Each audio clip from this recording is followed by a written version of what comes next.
نماز فجر یہ ایک چھوٹی سی تسبیح پڑھنی ہے، 1 گھنٹے بعد معجزات دیکھ لینا۔ 10 ارب بھی مانگو گے تو اللہ ضرور دے گا۔ بسم اللہ الرحمن الرحیم۔ ناظرین، نماز فجر کے بعد 1 منٹ کا یہ چھوٹا سا وظیفہ، یہ ایک تسبیح میرے بھائیوں میری بہنوں اس طریقے سے پڑھ لینا۔ خدا کی قسم ایسا مجرب وظیفہ آج بتانے لگا ہوں، فجر کی نماز کے بعد کا۔ فجر کی نماز سکون سے ادا کر لو اور فوراً جائے نماز پر بیٹھے بیٹھے کوشش کرنا اسی وقت کر لینا۔ جو آپ کو یہ عمل بتاؤں گا میرے بھائیوں میری بہنوں، اپنی زندگی میں صرف ایک مرتبہ آج اپنے پورے دل سے آپ کو وہ مجرب کتاب سے یہ وظیفہ بتانے لگا ہوں۔ یہ وہ وظیفہ ہے کہ تقدیر کے بند تالے 2 گھنٹے کے اندر اندر اللہ پاک نے چاہا تو کھل جائیں گے۔ قسمت میں اتنی دولت آئے گی، اتنا پیسہ آئے گا کہ آپ لوگوں کی عقل حیران رہ جائے گی۔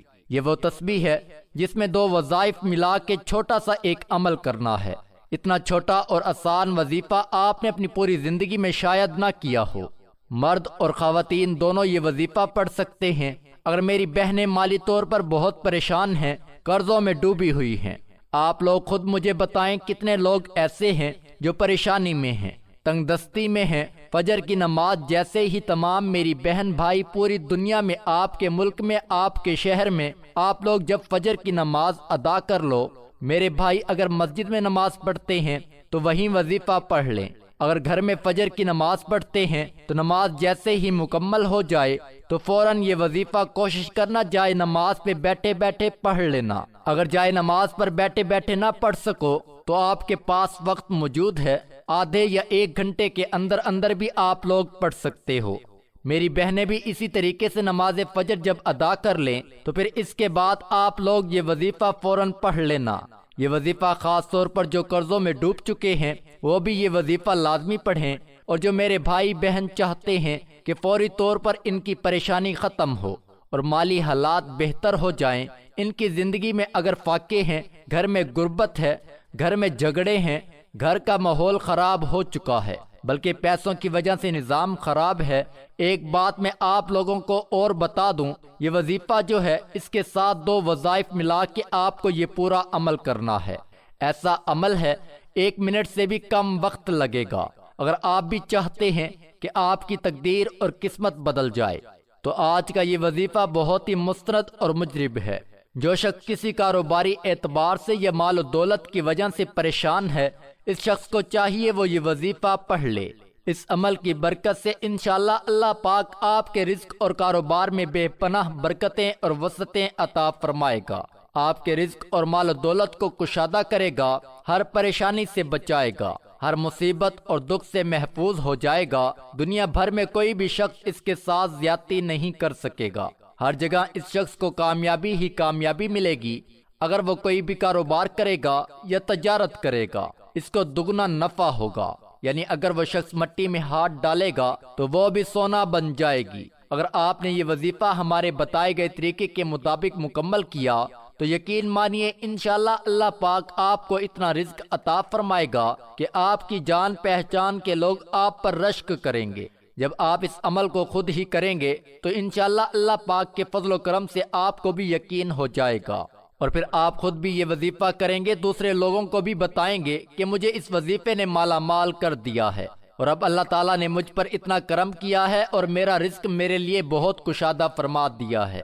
آپ نے یہ وظیفہ صرف اور صرف اللہ پاک کی ذات پر ہی کامل یقین کرتے ہوئے کرنا ہے۔ پھر جب آپ لوگ یہ وظیفہ کر لو گے تو آپ خود ہی اپنی آنکھوں سے معجزہ دیکھو گے۔ بے شک آپ کی نوکری کے مسائل ہیں، دولت یا روپے پیسوں کے مسائل ہیں، یا گھر میں رشتوں کے مسائل ہیں، اور گھر میں بیٹیاں جوان بیٹھی ہیں اور کسی جگہ سے ان کا رشتہ نہیں آ رہا، یہ وظیفہ اتنا مجرب اور مستند ہے کہ انشاءاللہ فوری اثر کرے گا۔ امید کے دیے روشن کرنا اور روشن رکھنا قرآن پاک کا امتیازی وصف ہے۔ دنیا بھر میں قرآن پاک کے سوا کوئی کتاب ایسی نہیں جس میں انسانوں کو ہر حال میں امید کا دامن ہاتھ میں رکھنے اور کسی بھی مشکل میں مایوس نہ ہونے کی تعلیم و ترغیب دی گئی ہو۔ قرآن کریم اپنے پیروکاروں کو خوشی، غمی، تنگ دستی، خوشحالی، پریشانی اور ہر حال میں پرسکون رہنے کا درس دیتا ہے۔ قرآن پاک اپنے ماننے والوں کو ان کے تمام مسائل کے حل پیش کرتا ہے۔ قرآن پاک میں سورۃ الزمر ہی بطور مثال کافی ہے۔ اللہ تعالیٰ نے اس آیات کریمہ میں انسانوں کے سامنے رحم دلی، شادمانی اور امید کے تمام در کھول دیے ہیں۔ ارشاد الہی کا مفہوم ہے، اے نبی کہہ دو کہ اے میرے بندو، جنہوں نے اپنے اوپر زیادتی کی ہے وہ اللہ کی رحمت سے مایوس نہ ہوں، یقیناً اللہ تعالیٰ سارے گناہ معاف کر دیتا ہے، وہ بہت زیادہ مغفرت کرنے والا اور بڑا مہربان ہے۔ یہ آیت کریمہ ان لوگوں کے لیے امید کا پیغام ہے جو خون ریزی، بدکاری، چوری، رہزنی اور دیگر بڑے سخت گناہ کرنے کے باعث مایوس ہو گئے ہوں۔ ان کے ذہنوں میں یہ بات جا گزری ہو کہ اب ان کے قصور کبھی معاف نہ ہوں گے۔ اللہ تعالیٰ ان سے کہہ رہا ہے کہ تم لوگ اللہ کی رحمت سے مایوس نہ ہو۔ اگر تم یہ سب کچھ کرنے کے باوجود اپنے کیے پر نادم ہو جاؤ اور اپنے رب کے تابع دار بن جاؤ تو سارے قصور معاف ہو جائیں گے۔ اللہ تعالیٰ نے سورۃ یونس میں ایسے لوگوں کے لیے جو الفاظ استعمال کیے ہیں خوشی کا ایسا پیغام دیا ہے کہ انہیں جتنی بار بھی دہرایا جائے ان کے پڑھنے سے ایک نئی خوشی اور نئی آرزو ملتی ہے۔ اللہ تعالیٰ کے ارشاد کا مفہوم ہے کہ اے نبی کہہ دو یہ اللہ کا فضل اور اس کی مہربانی ہے کہ یہ چیز اس نے بھیجی ہے، اس پر تم لوگوں کو خوشی منانی چاہیے۔ یہ ان سب چیزوں سے بہتر ہے جنہیں لوگ سمیٹ رہے ہیں۔ قرآن پاک انسان کو ہمت، طاقت، حوصلہ اور امید دینے والی آیاتوں سے بھرا ہوا ہے۔ سورۃ آل عمران میں ارشاد ہوا ہے کہ دل شکستہ نہ بنو، غم نہ کرو، تم ہی غالب رہو گے اگر تم ایمان رکھتے ہو۔ بہت ساری آیات میں اہل ایمان کو قیامت کے دن اللہ کے دربار میں حاضری کے وقت عظیم خوشی اور اچھے انجام کی نوید سنائی گئی ہے۔ ایسی آیاتوں کی تلاوت رنج و غم کے احساسات کو مٹا دیتی ہے۔ ایسی آیاتوں کی تلاوت سے مسائل ہیچ نظر آتے ہیں۔ اللہ کی رحمت شامل ہونے کا احساس دنیا کے سارے غموں کو بھلا دیتا ہے۔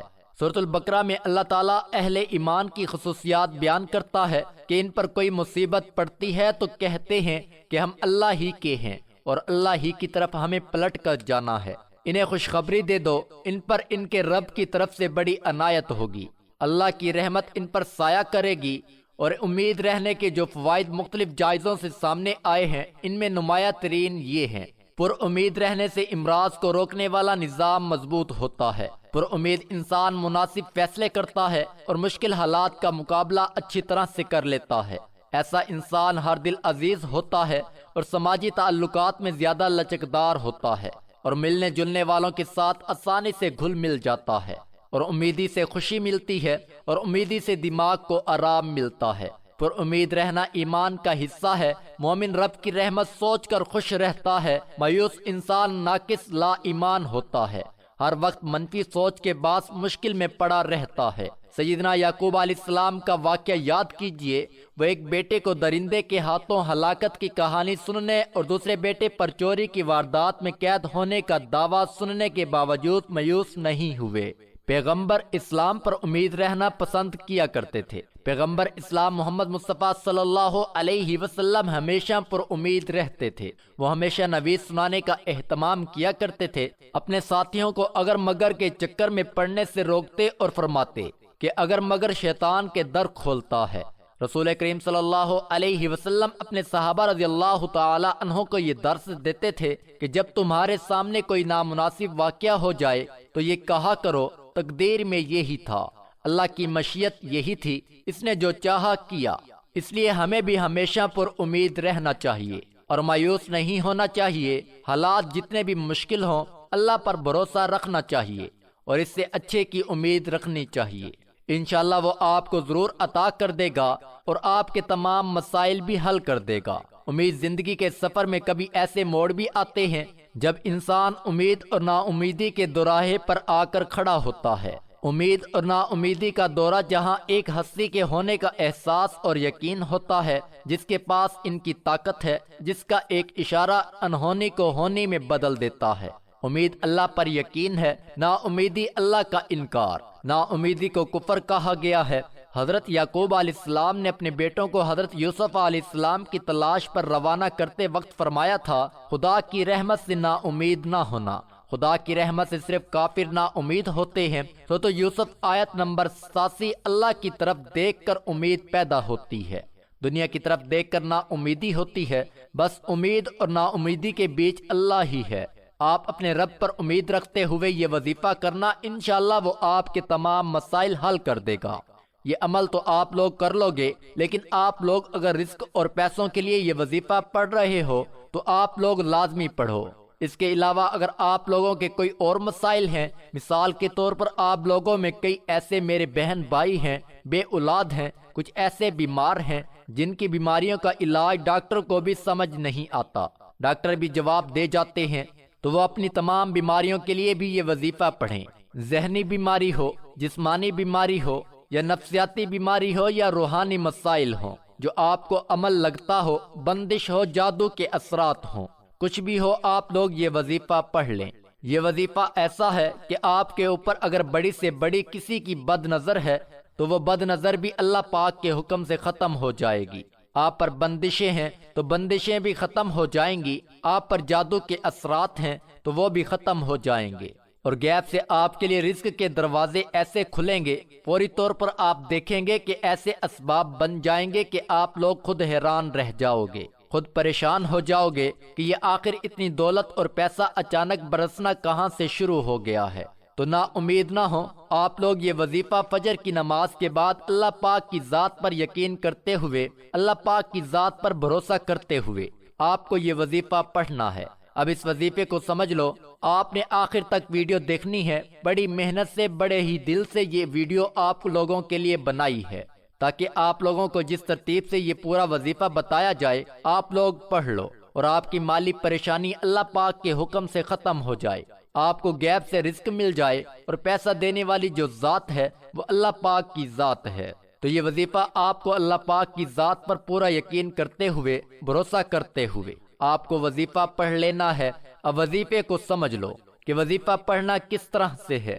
سب سے پہلے فجر کی نماز آپ نے مکمل پڑھ لی، کوشش کرنا کہ جائے نماز پر جیسے ہی آپ لوگ بیٹھے ہو، سلام پھیر لیا، ویسے ہی اتحیات میں جیسے بیٹھے ہو ویسے بیٹھے بیٹھے آپ لوگ وظیفہ پڑھ لینا۔ سب سے پہلے جیسے سلام پھیر لیا، ایک مرتبہ بسم اللہ الرحمن الرحیم پڑھ لو۔ اب آپ لوگوں کو پڑھنا آگے کیا ہے یہ اچھی طرح سمجھ لیں۔ اب آپ لوگوں کو 3 مرتبہ درود پاک پڑھنا ہے۔ درود پاک کوئی سا بھی پڑھ لیں جو آپ کو آتا ہو، چاہیں تو درود ابراہیمی پڑھ لیں یا جو آپ کو یاد ہو وہ پڑھ لیں۔ ایک مرتبہ میرے ساتھ بھی درود پاک پڑھ لیں تاکہ ثواب ہو۔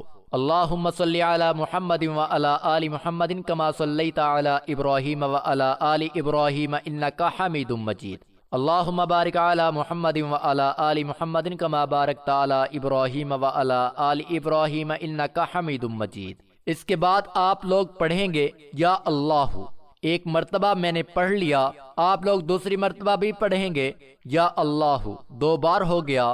تیسری مرتبہ پڑھیں گے یا اللہ، یہ آپ کو 3 مرتبہ پڑھنا ہے۔ اب آپ لوگ لا الہ الا اللہ هو الرزاق یا اللہ، ایک مرتبہ میں نے پڑھ لیا، آپ لوگ دوسری مرتبہ بھی پڑھیں گے لا الہ الا اللہ هو الرزاق یا اللہ، 2 بار ہو گیا۔ پھر تیسری مرتبہ پڑھیے گا لا الہ الا اللہ هو الرزاق یا اللہ، 3 مرتبہ آپ کو یہ چھوٹا سا وظیفہ پڑھ لینا ہے۔ 3 مرتبہ جو وظیفہ آپ کو پڑھنا ہے وہ یہی وظیفہ آپ کو پڑھ لینا ہے۔ جب 3 مرتبہ یہ وظیفہ آپ لوگ پڑھ لو تو ٹوٹل 3 وظائف آج کے دن فجر کے بعد جو کسی بھی دن پڑھ سکتے ہو۔ یہ فجر کا وظیفہ آپ نے یہ نہیں کہ آج ویڈیو اپلوڈ ہو رہی ہے تو آپ پڑھ سکتے ہو۔ جب آپ لوگ فجر کی نماز ادا کر لو، زندگی میں 1 مرتبہ اس عمل کو لازمی کر لینا۔ چاہو تو روزانہ فجر کی نماز کے بعد بھی یہ عمل کر سکتے ہو۔ وظائف جو بھی آپ کو بتائی جائیں کہیں پر نوٹ کر لو، لکھ لو، یا فجر کے بعد ویڈیو چلا لیا کرو، ویڈیو دیکھتے دیکھتے ساتھ میں وظائف بھی پڑھ لیا کرو۔ جو پہلے نمبر پر میں نے وظیفہ بتایا، یہ وظیفہ میں نے آپ کو پڑھ کے بھی بتایا، لا الہ الا اللہ هو الرزاق یا اللہ۔ پہلے نمبر پر آپ کو یہی وظیفہ پڑھ لینا ہے۔ اس کے بعد دوسرے نمبر پر آپ کو جو وظیفہ پڑھنا ہے المتقدر، یہ وظیفہ آپ کو دکھ رہا ہوگا۔ اسی طریقے سے آپ لوگ یہ وظیفہ صرف 7 مرتبہ پڑھ لیجئے گا۔ جب 7 مرتبہ المتقدر کا وظیفہ پڑھ لو، اس کے بعد آپ کو تیسرے اور آخری نمبر پر جو وظیفہ ہے وہ کیا پڑھنا ہے، یہ پورا عمل فجر کے بعد جو میں شروع سے بتا رہا ہوں، اچھی طرح ویڈیو کو دیکھ لیجئے تاکہ آپ لوگ عمل کریں تو آپ کو فوری طور پر فائدہ ہو۔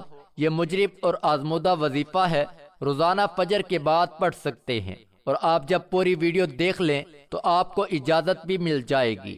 آپ لوگ چاہیں تو ایک دن پڑھ لیں، چاہیں تو روزانہ پڑھیں، آپ کو انشاءاللہ فائدہ ہی فائدہ ہوگا، اور آپ لوگ خود اپنی زندگی میں رزق اور دولت کے مسائل کا حل اپنی آنکھوں سے دیکھیں گے، اور اس کے علاوہ جو بھی پریشانیاں ہوں گی ان کا حل آپ لوگ اپنی آنکھوں سے دیکھیں گے۔ تیسرے نمبر پر جو وظیفہ پڑھنا تھا، یہ وظیفہ آپ لوگ اپنے ہاتھوں میں، اگر تسبیح آپ کے پاس موجود ہو تو تسبیح پکڑ لیں، نہیں تو آپ لوگ ہاتھوں کی انگلیوں پر یہ وظیفہ پڑھ لیں۔ اس طرح پڑھتے رہیں، سبحان اللہ و بحمدہ سبحان اللہ العظیم، سبحان اللہ و بحمدہ سبحان اللہ العظیم۔ آپ لوگوں کو 63 مرتبہ یہ وظیفہ پڑھ لینا ہے۔ آپ لوگ 1 مہینہ پڑھ سکتے ہو، اس سے اوپر نہ پڑھیے گا۔ جب آپ نے وظیفہ 63 مرتبہ آخر میں پڑھ لیا، اس کے بعد آپ لوگوں کو پڑھنا کیا ہے فوراً سمجھ لیں۔ اس کے بعد آپ کو درود پاک پڑھنا ہے جو شروع میں پڑھا تھا۔ ناظرین، سب سے پہلے آپ کو درود پاک پڑھنا ہے، پھر آپ نے لا الہ الا اللہ هو الرزاق یا اللہ 3 دفعہ پڑھنا ہے۔ اس کے بعد آپ کو اللہ تعالیٰ کے مبارک نام المتقدر 7 مرتبہ پڑھنا ہے، اور پھر آپ نے آخر میں 63 دفعہ سبحان اللہ و بحمدہ سبحان اللہ العظیم پڑھ کر آخر میں 3 دفعہ درود پاک پڑھنا ہے۔ آپ کا عمل مکمل ہو جائے گا۔ اس کے بعد اپنی تمام حاجتوں کے لیے، پریشانیوں کے لیے اللہ پاک سے دعا مانگ لیں۔ جو حاجتیں ہوں، جو پریشانیاں ہوں، ان کے لیے اللہ پاک سے رو رو کر، گر گڑا کر دعا مانگیے گا، اللہ پاک ضرور کرم فرمائیں گے۔ ناظرین، اللہ تعالیٰ کے 99 ناموں میں سے کوئی ایک نام مکمل لکھ کر ضرور شیئر کریں۔ اللہ ہم سب کا حامی و ناصر ہو۔